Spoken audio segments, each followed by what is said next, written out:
Kapolri Jenderal Tito Karnavian mengatakan pemilu serentak 2019 di Indonesia paling kompleks di dunia. Namun hal itu berlangsung dengan aman, damai, dan lancar. Kapolri juga meminta tidak ada mobilisasi massa menyikapi pemungutan suara pemilu 2019.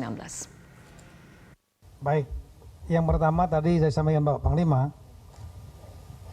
kita semua sudah melihat dengan mata kepala kita dan sekaligus juga melalui media massa bahwa proses pemungutan suara tanggal 17 April 2019 itu berlangsung dengan aman, damai, dan lancar. Dan ini pemilu 2019 ini, 17 April, salah satu merupakan pemilu yang paling kompleks karena adanya pileg dan pilpres secara serempak, dan salah satu pemilu yang paling kompleks di dunia, melibatkan hampir 170 atau 180% dari 192 juta suara. Itu adalah salah satu pemilihan terbesar di dunia dilaksanakan dalam one day, satu hari. Dan itu kita laksanakan sukses. Ini semua terjadi karena kerjasama yang sangat baik dari penyelenggara pemilu, pengawas pemilu, aparat keamanan TNI Polri, para pemilih, peserta pemilu, dan lain-lain. Nah, ini saya kira fakta yang tidak bisa kita pungkiri. Bahwa 17 April kita lihat tidak ada kejadian signifikan. Hanya ada beberapa 3 masalah kecil yang tidak signifikan, yaitu peristiwa penganiayaan terhadap seorang anggota KPPS atau ketua KPPS di wilayah Sumatera Selatan dengan anggota Linmas yang jaga karena rebutan kunci kotak suara. Yang kedua adalah peristiwa di Sampang karena adanya rebutan mandat saksi sampai ada yang terluka ya, dari saksi dari satu partai politik.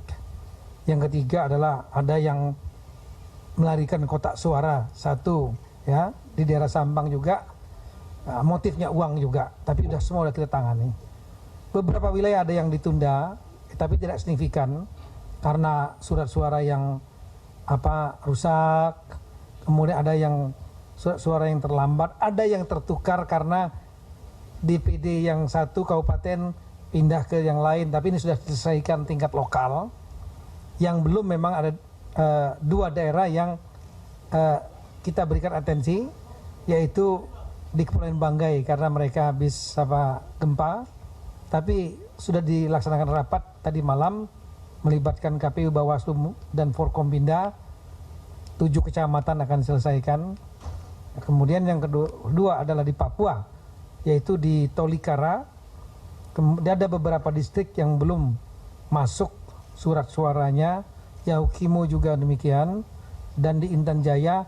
Problem yang paling utama adalah problem cuaca. Kita tahu daerah gunung ya, itu semua tergantung penerbangan. Kalau cuacanya tidak baik, ya susah mendarat, otomatis kotak suaranya terlambat dibicarakan dengan panitia pemilu dan pengawasnya. Ini saya kira semua berjalan dengan baik dan lancar. Kalau mungkin ada hal-hal yang keberatan atau ada yang mengklaim adanya hal yang tidak sesuai dengan aturan hukum, maka tentu kami dari Polri TNI menghimbau gunakan mekanisme konstitusional, yaitu aturan hukum yang berlaku. Kalau yang melakukan pelanggaran adalah peserta pemilu, maka ada Bawaslu, laporkan ke Bawaslu sesuai tingkatan yang ada. Kemudian kalau yang melanggar itulah panitia pemilu, ada DKPP, Dewan Kehormatan. Kalau diduga ada pelanggaran yang bersifat struktur, sistematis dan masif, ada mekanisme Mahkamah Konstitusi. Namun kalau ada langkah-langkah di luar langkah-langkah hukum, apalagi upaya-upaya inkonstitusional yang akan mengganggu stabilitas keamanan ketertiban masyarakat, ya, maka Polri dan TNI kami sudah sepakat dengan Bapak Panglima, rekan-rekan dari Bapak Kasat, Kasal, Kasau, kami sepakat ya, untuk menindak tegas dan tidak mentolerir. Jadi saya menghimbau kepada pihak manapun untuk tidak melakukan mobilisasi, baik mobilisasi merayakan kemenangan misalnya, atau mobilisasi tentang ketidakpuasan. Ini kemarin juga ada di HI, kita bubarkan. Dari dua pasangan ada yang melakukan kegiatan mobilisasi, dua-duanya kita bubarkan. Dan saya sudah merintahkan kepada seluruh Kapolda juga melakukan langkah yang sama. Jadi kita hargai proses yang ada. Hitungan yang paling utama bagi kita adalah pada saat KPU memberikan pernyataan resmi. Sambil di tengah itu tidak ada yang melakukan langkah-langkah inkonstitusional, mobilisasi dan lain-lain. Apalagi yang bertujuan untuk mengganggu stabilitas Kamtimas. Polri dan TNI memiliki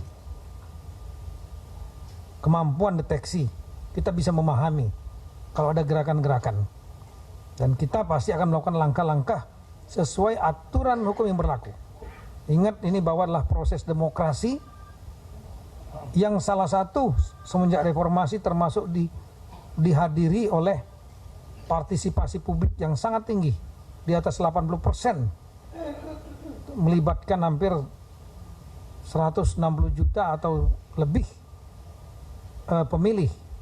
Jadi siapapun yang terpilih itu mendapatkan kredibilitas dan legitimasi dukungan rakyat yang sangat tinggi. Langkah inkonstitusional melawan kehendak rakyat, ya, itu sama saja dengan mengkhianati keinginan rakyat, dan Polri TNI akan menjaga itu.